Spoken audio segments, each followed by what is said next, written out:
Depuis toujours, nous profitons des richesses offertes par Dame Nature. Un long chemin a été parcouru depuis le recours aux animaux, aux céréales et aux plantes, jusqu'à la découverte des premiers antibiotiques. Notre planète recèle des richesses et nous en sommes conscients.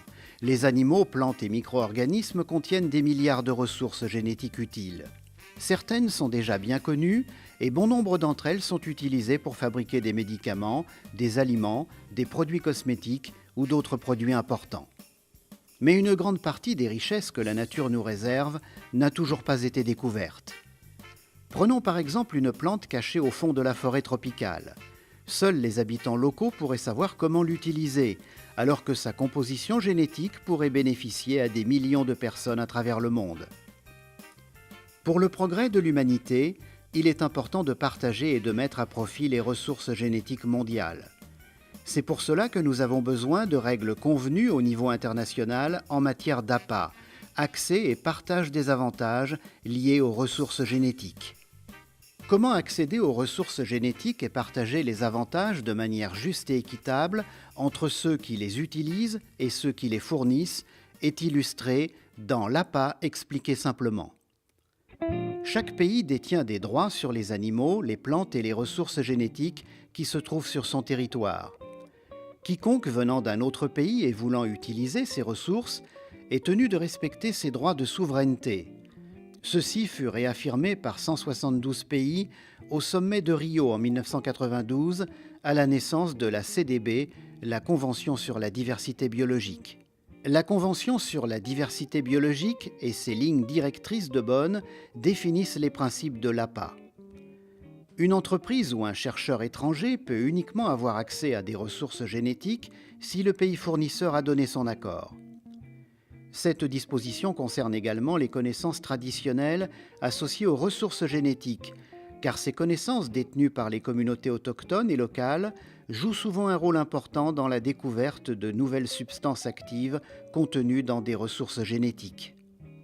Conformément à la législation nationale, le consentement préalable donné en connaissance de cause, CPCC, doit être obtenu auprès du pays fournisseur. La demande du CPCC doit exposer la nature et le but des travaux de recherche et d'utilisation prévus.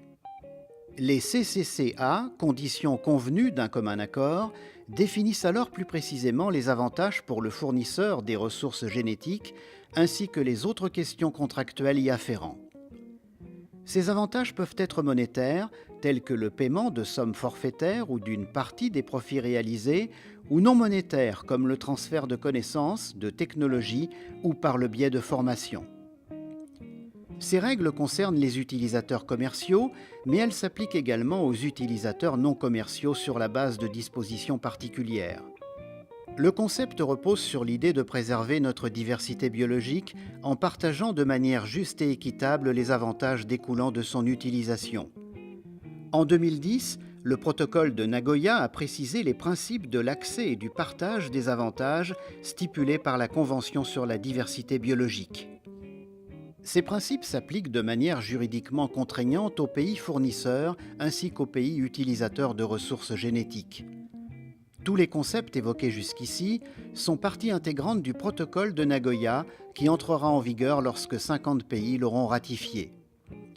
Il a pour but de garantir un accès approprié aux ressources génétiques et le partage des avantages qui découlent de leur utilisation. Il vise à renforcer la certitude juridique pour toutes les parties impliquées dans l'utilisation des ressources génétiques.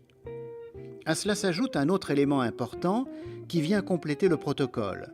Des points de contrôle officiels devront désormais être désignés dans les pays où sont utilisées des ressources génétiques. Tout au long des processus de recherche et de développement, ces points de contrôle contribueront à vérifier si le consentement préalable en connaissance de cause, CPCC, a été obtenu et si des conditions convenues d'un commun accord, CCCA, ont été établies. Les informations recueillies sont ensuite transmises à un centre d'échange spécialement établi. Elles peuvent ainsi être consultées par le pays qui a fourni les ressources.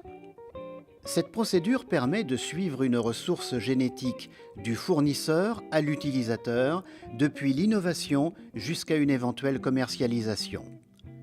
Cela contribue à garantir un partage équitable des avantages si un produit à base de ressources génétiques est mis sur le marché.